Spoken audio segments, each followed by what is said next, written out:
The views and opinions expressed in this video are solely those of the Fat Bearded Vinyl Guy and should not be taken seriously by sane people.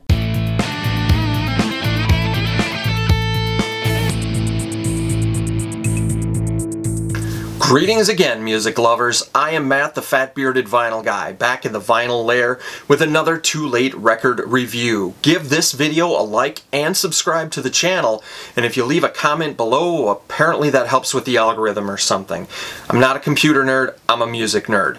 Today, it's an album from a band I absolutely love. It is the self-titled debut album from the greatest Canadian export since Wayne Gretzky, Rush. My personal history with Rush goes back to my high school days, where there were three distinct factions of rock fans in the circle of my band friends. One was Iron Maiden, another was Motley Crue, and the third was Rush. I considered Rush to be rock music for band people. The music was intricate and progressive, and I only found out years later that progressive rock was a genre all by itself, with bands like Genesis, Pink Floyd, and King Crimson being all 99 time signatures, but 4/4 ain't one. I started getting into Rush with the double CD best of package, Chronicles. That was a fantastic jumping off point. Later in my high school days, Counterparts came out, and I loved that album. I still do. The debut album eluded me, but I did know a couple of tunes that were on Chronicles, Finding My Way and Working Man being the big two. The first Rush album is a bit of an outlier, as it's the only Rush album without the Professor Neil Peart, as well as the songs being less proggy and more straightforward rock. But there are hints of future Rush on this record. It's called foreshadowing, kids. On that note, let's cue the music. The album starts off with Alex Lifeson playing the riff with a descending run. The music slowly increases in volume, so first you think your stereo isn't quite loud enough, and you don't know it's going to blow your speakers out soon. Geddy Lee and John Rutsey play a couple of exclamation points, and then it's back to Alex playing the riff. Geddy channels Robert Plant with some nice "oh yes," and then we're off to the races. Geddy's bass is right up front and in your face on this song, and for good reason. It's a melodic, pseudo-walking bass line that's, quite frankly, more interesting to me than the lyrics. Alex plays a nice guitar harmony part after the solo section. I read somewhere that Rush was initially considered Canada's answer to Led Zeppelin, and this song was probably the reason for that take. It's a fabulous start to the record. Need Some Love is a fast-paced blues rocker that doesn't waste any time. It's only 2 minutes and 16 seconds in and out. Geddy's bass once again is right up in your face. Alex plays a dirty blues solo, and it's another one of those instances where I visualize while I'm listening to the song, and I can see Alex Lifeson's face contorting during that solo. If you've watched any blues guitarist play a solo, you know exactly what I mean. After the solo, there's one more run of the chorus, and the song ends just as abruptly as it started. Take a Friend fades up just like Finding My Way, but here the full band is playing. Geddy and Alex are doubling a repeating pattern, while John is banging away on the drums, not unlike Animal from the Muppets.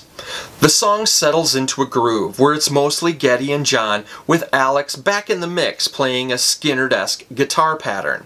This really could be a southern rock song if there was a singer with a kind of a drawl, but instead we have southern Canada rock. It's just as good. Geddy does some vocal harmonies with himself, which is not exactly something Rush is known for. For me, it's kind of off-putting because Geddy has such a distinctive voice. Hearing that harmonized with itself kind of sounds odd. The lyrics are fairly pedestrian, as are most of the lyrics on this album.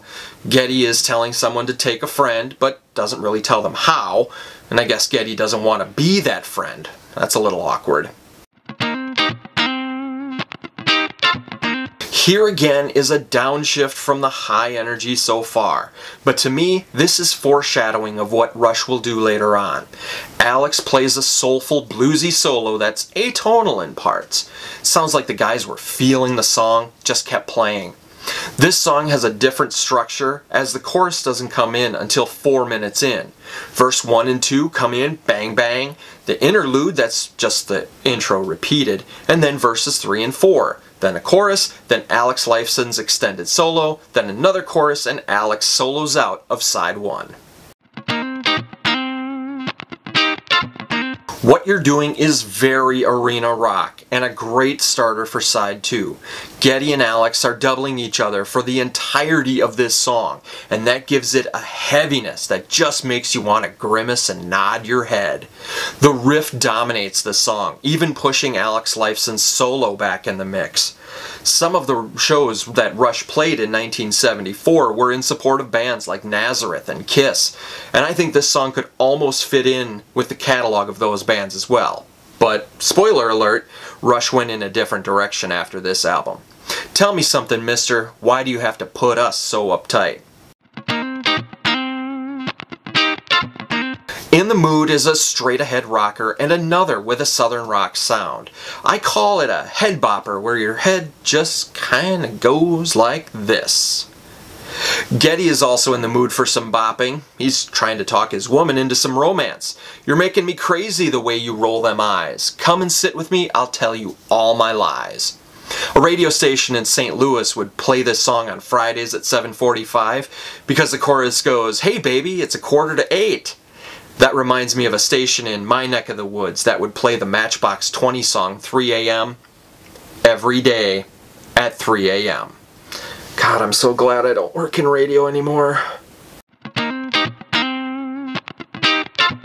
The intro to the penultimate track, Before and After, sounds like something my mom would listen to. About a minute in, it starts sounding more like Rush, complete with Geddy's bass completely overpowering Alex's guitar, which I'm sure will never happen again. Over 1 more minute later and we're finally full on Rush.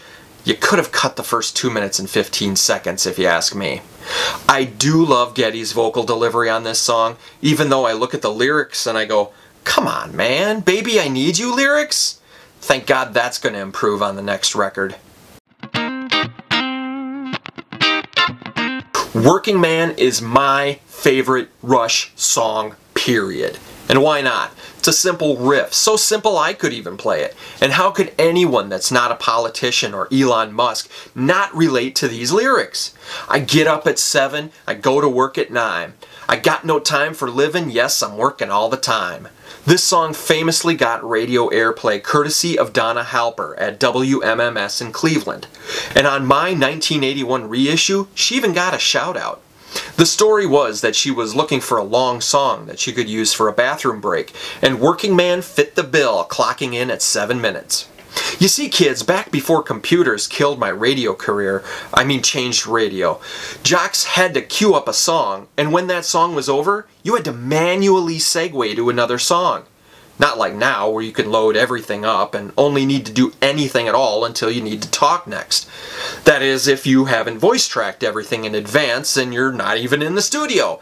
So station owners can go, why do we pay you to sit in a studio when you can record everything ahead of time and we don't have to pay you for that time? Or better yet, we can have 0 jocks, can have the equivalent of an iPod in a closet, have no personal connection to the listeners whatsoever, and let Matt piss away his college education by driving a forklift, and the only thing he can remotely do with his expensive radio, TV, film degree is doing album reviews from his basement and put them on YouTube that are seen by maybe a dozen people.